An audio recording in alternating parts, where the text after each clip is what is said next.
بسم اللہ الرحمن الرحیم۔ حضرت ابو سعید خدری کہتے ہیں میں نے عرض کیا اسی موقع پر کہ حضور اللہ سب سے زیادہ تکلیفیں دیتا کس کو ہے؟ اللہ سب سے زیادہ تکلیفیں بولیے گا ذرا کس کو دیتا ہے؟ میرے نبی پاک صلی اللہ علیہ وسلم سے سوال ہو رہا ہے، یا رسول اللہ اللہ سب سے زیادہ تکلیفیں؟ حضور نے فرمایا اپنے نبیوں کو۔ سب سے زیادہ تکلیفیں کسے دیتا ہے؟ اور صحابہ کہتے ہیں یہ لفظ کہے تو ہم نے حضور کی مقدس پلکوں پر 2 قطرے آنسوؤں کے چمکتے ہوئے دیکھے، مقدس پلکوں پر 2 آنسوؤں کے قطرے چمکتے دیکھے، اور حبیب نے فرمایا میں اس کا سب سے زیادہ پیارا نبی ہوں اور مجھے اس نے تکلیفیں بھی سب سے زیادہ عطا فرمائی ہے، میں سب سے محبوب۔ یا رسول اللہ نبیوں کے بعد کسی اللہ تکلیفیں دیتا ہے؟ فرمایا نبیوں کے بعد جو اللہ کا جتنا زیادہ پیارا ہوتا ہے اتنی تکلیف بھی زیادہ ہوتی ہے، اتنی آزمائش بھی۔ لیکن ترمذی کے ان لفظوں کو سنیں گے تو خوش ہو جائیں گے۔ حضور نے فرمایا رب کے بندے تکلیف کو اس طرح سینے سے لگاتے ہیں جس طرح تم نعمتوں کو سینے سے لگاتے ہیں، محبوب کی طرف سے آنے والی تکلیف کو اس طرح سینے سے لگاتے ہیں جس طرح تم نعمتوں۔ توجہ کیجئے گا میری بات پر۔ امام باقی حضرت عبداللہ بن مسعود سے روایت کرتے ہیں، بڑی حسین حدیث ہے، یہ آپ نے یاد رکھنی ہے۔ رکھیں گے انشاءاللہ تعالی؟ زور سے بولیے انشاءاللہ، اس کو یاد رکھنی ہے۔ نبی پاک صلی اللہ علیہ وسلم فرماتے ہیں 3 بندے اللہ کی بارگاہ میں کھڑے کیے جائیں گے قیامت والے دن۔ کتنے بندے جی؟ اور تینوں بہانہ کریں گے کہ یا اللہ ہم عبادت نہیں کر سکے۔ 3 بندے شعب الایمان میں امام بہقی نے نقل کیا۔ رسول پاک صلی اللہ علیہ وسلم فرماتے ہیں سب سے پہلے ایک غلام کھڑا کیا جائے، جو کسی کا غلام ہے، کھڑا کیا گیا اللہ کی بارگاہ میں۔ اللہ پاک نے فرمایا تو نے میری عبادت کیوں نہیں کی، نماز کیوں نہیں پڑھی؟ تو کہتا ہے یا اللہ میرے اوپر بندوں کے حق ہی بڑے تھے، میں کسی کا غلام تھا، تو خدا بندہ میں کیسے تیری عبادت کرتا؟ میں تو غلامی کی زندگی گزار رہا تھا، مالک کی بات مانتا کہ تیری مانتا؟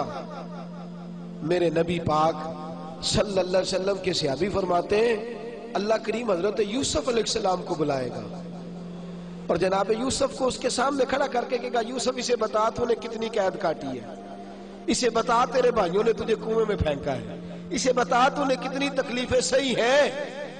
حضرت یوسف جب بات کر رہے ہوں گے تو رب اس سے کہے گا میرے یوسف نے تکلیفیں بڑی سہی ہیں پر سجدہ ایک بھی قضا نہیں کیا، سجدہ ایک بھی۔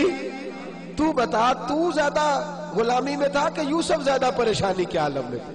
وہ کہیں گے نہیں یا اللہ یوسف ہی تھے۔ فرمایا پھر تو میری بارگاہ میں بہانے کرتا ہے، میری بارگاہ میں بہانے کرتا ہے؟ اللہ اکبر۔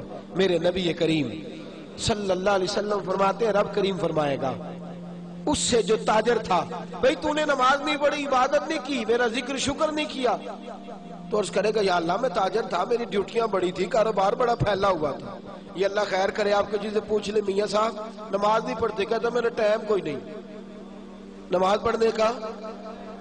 تو میں نے کہا بڑی اچھی بات ہے، اللہ خیر فرمائے، اللہ معاف فرمائے، اللہ اپنی رحمت کرے، ٹانگ ٹوٹ جائے نا آج تو لٹا لیں گے ڈاکٹر صاحب، 3-4 پلیٹیں ڈالیں گے، 6 مہینے کام کو نہیں کرنے دیں گے، تو پھر آپ کا کیا خیال ہے؟ آپ کے بچوں کی روٹی عرش سے گرے گی؟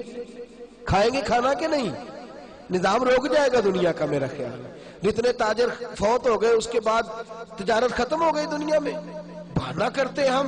میرے نبی کریم صلی اللہ علیہ وسلم فرماتے ہیں تاجر سے پوچھا جائے گا تو نے عبادت کیوں نہیں کی، عبادت کیوں نہیں کی؟ تو عرض کرے گا یا اللہ کام بڑے تھے، تجارت لمبی چوڑی تھی، پھیلی ہوئی، ادھر بھی ڈیوٹی ادھر بھی ڈیوٹی، وہاں بھی جانا یہاں بھی جانا۔ اللہ حضرت سلیمان علیہ السلام کو بلائے گا اور بلا کے کہے گا سلیمان تو پوری دنیا کا حکمران تھا اور پوری دنیا کی تجارت کرنے والا تھا، تو زیادہ مصروف تھا کہ سلیمان زیادہ مصروف تھے؟ حضرت سلیمان علیہ السلام بتائیں گے کہ میری کتنی ڈیوٹی تھی، صرف ایک گھر کی نہیں، ایک وطن کی نہیں، ایک صوبے کی نہیں، پوری دنیا کی۔ اور ساتھ حال یہ ہے کہ صرف انسانوں کی نہیں، جنوں کی ڈیوٹی بھی میری ہے، زمین پر بسنے والے جانوروں کی ڈیوٹی بھی میری ہے۔ اللہ فرمائیں گے یہ اتنی مصروفیت کے باوجود ہر وقت میری بارگاہ میں جھکا رہتا تھا، تو ہی زیادہ مصروف تھا۔